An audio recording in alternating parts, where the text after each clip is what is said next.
longest title in the affiliate's almost 100-year history. Under her leadership, the League is focused on jobs, justice, education, health, and housing. She believes community empowerment is connected to education and jobs, and that's absolutely true. Sadiqa served as chief for community building in the office of the mayor, helped to create the Office of Safe and Healthy Neighborhoods, served as a district court judge for the 30th Judicial Court, and was the first African-American woman to serve as Inspector General in the Commonwealth, as well as being the first African-American woman to clerk at the Kentucky Supreme Court. And I just want one quick plug, if I may, for the Urban League.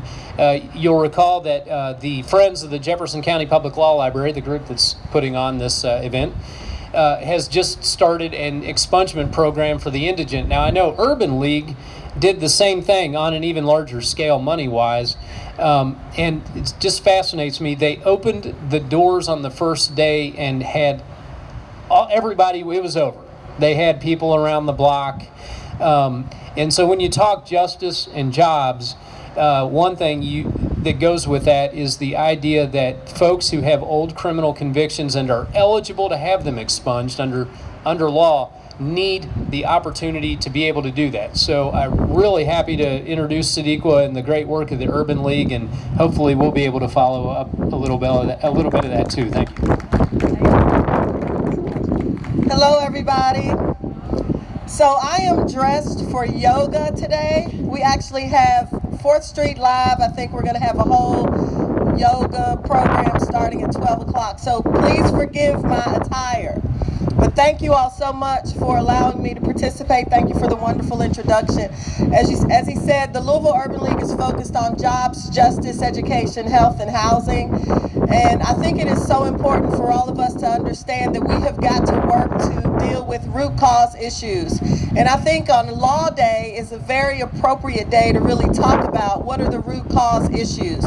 We have to make the connection of poverty and educational outcomes. We have to talk about banning the box for people who have been convicted of felonies, who have served their time and they're coming home attempting to get jobs, trying to pay child support, trying to do everything that all of us are wanting to do. They need to be able to re-engage. And so we are very good in this community about talking the talk, but I am not impressed with the walk, I have to tell you. And as my job as the president of the Urban League is to just be honest about that. The people that I represent deserve to have opportunities. And first of all, mostly, we're dealing with issues of racism and what happened. So we're dealing with issues of redlining. We have released in this city a report that really very clearly lays out the law and what happened policy-wise to people of color, particularly around West Louisville. This community has to respond to that in a financial way. That's what happens when you realize that a law is unjust and it has been wrongfully applied. There has to be some sort of response. There is a reason why West Louisville looks the way that it looks, and it is not enough to release a report and talk about it. We really need to be about the business of fixing it. People deserve home ownership. Why? Because it is the way that you build wealth. It is the way that you generate wealth so that you can leave it to your children. If you continuously stay in poverty, you cannot change outcomes. That is the reality. So race is tied to educational outcomes, and so is poverty. We have got to deal with that. We are living in a city with an affordable housing crisis. I'm talking about the law now. There are things that can be done policy-wise. It was policy that broke us, and it should be policy that fixes us. If you are at the table and you have the opportunity to influence policy that can change people's lives, that's what you ought to be doing. There's not enough of that. There's a lot of talk. There's not a lot of action. We need policy changes. We need gap finances. We need to think about how to change who owns the land in West Louisville. That is the reality. When you understand that the law was designed to keep people out, you fix it. Let's talk about reentry. Let's talk about banning the box, employers doing that. Let's talk about how do we really allow people to reenter? Because if they don't get the death penalty, they're coming home. So what do we want to do? What kind of community do we really want to have?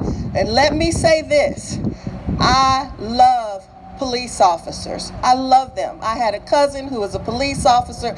He became very ill. He wasn't married. He had no children. In the end, at the end of his life, I was his caregiver.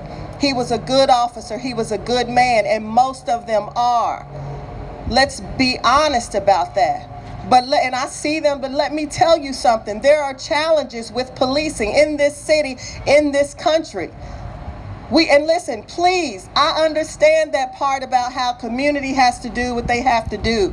And we've got to make sure we're holding people accountable. That is absolutely right. But let me tell you very clearly what I want. I want black kids to walk away in the same way that white kids are. You think that white kids are not breaking the law? You think that they are not sometimes saying things they shouldn't say, but they walk away. There are videos all over our internet showing us that. We want the same justice that everybody else has been afforded in this country. Please don't tell me Black Lives Matter if you can't show me evidence of it. And all of this politeness, it's not good enough. We're not moving fast enough. And we have the power to make some differences. What are we going to do? When are we going to do it? We don't even want to talk about it because we don't want to offend each other. We don't want to hurt the feelings of the good officers. Well, where are the good officers when the bad ones go bad? Well, who is going to speak for our children? Who is going to speak for us? It is time for us to do something different. Louisville is small enough that we can actually be a model for the rest of this country. Let's talk about our school system. We have democratically elected school board members that are, what happens now? Where are your voices? It is time for us to stand up for what we know is right. We deserve justice, everybody, poor people, black people, white people, children, old people, everybody deserves justice. That is what the Urban League is about. We are about justice for everybody, equally. And I don't see that. And we can be critical sometimes of other cities and other places, but I don't know how great we are at looking at us. And it's time that we do that. Sure, we have expungements, and Stephen Riley gave us a $300,000 donation so we could do that. But $40 for a KSP report for every person, let me tell you what we need. We need automatic dismissal, automatic expungement of cases that have been dismissed in Kentucky. We shouldn't have to pay $40 for the report. It just needs to happen. I don't care if the judges pass the case for 30 days or if the computer generates it. The point is there are policies that we can put in place to change outcomes. And before you say it, don't tell me how anything I'm saying can't be done, because it was done this way and it can be done another way. And I am so sick of being told what cannot happen.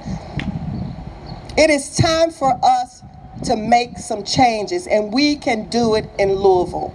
All the good hearts and politeness, it's not enough. We need justice. We need justice immediately. We need justice every day. What you want for your children. And think about the privilege that we all have and how we exercise it. And then let me say this.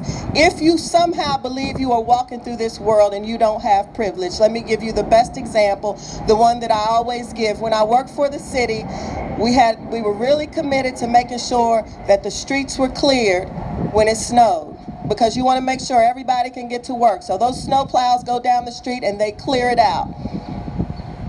And I would celebrate that. We did what we were supposed to do. Proud of our colleagues with the city. And then I'm driving down Shelbyville Road, and on my right is the Wendy's and on the left is the mall.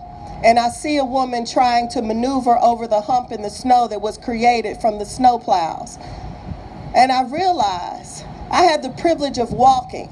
I don't have to think about what the dip in the sidewalk is for. It doesn't even occur to me. That's privilege. When you can just get up and walk and to and fro, you don't think about how wide the door frame is and can a wheelchair get through. That's privilege. If you don't have to stand at a bus stop, you don't worry about whether it's covered or not for the woman who has a child and is trying to get to work at 7 in the morning in the rain. That is privilege. That is a privilege that I have. That may be a privilege that you all have. I didn't see everybody come in. I don't know if you can walk. I don't know. But you understand that we all have some level of privilege, and the question is, what do you do with it? Especially those of us with law degrees who know better and know how we can change policy to make a difference, who understand how policy has been used to break poor people and black people in this country, and who understand that many of us are not covered under the law. It is not applying equally to all of us. And so I ask you today, let's do better, Louisville. Let's do better. I don't want to benchmark the rest of the country because I'm not impressed. But I believe in us. I believe in this city. I believe in this community. And I think that we can do better. We can begin to push policy that changes outcomes for an entire generation. There is some low-hanging fruit that we can get to. And the Urban League is counting on you to do that. But so is a whole community full of people who really don't believe their lives matter. And I always say to folks, if I am in my house with my garage and my central air, and I find myself sometimes so angry, so frustrated, so dismissed, I wonder what it feels like to walk around with no hope. Thank you for including me. I hope this is the speech you wanted. It's the one you needed to hear. Thank you. All right, Sadiqa.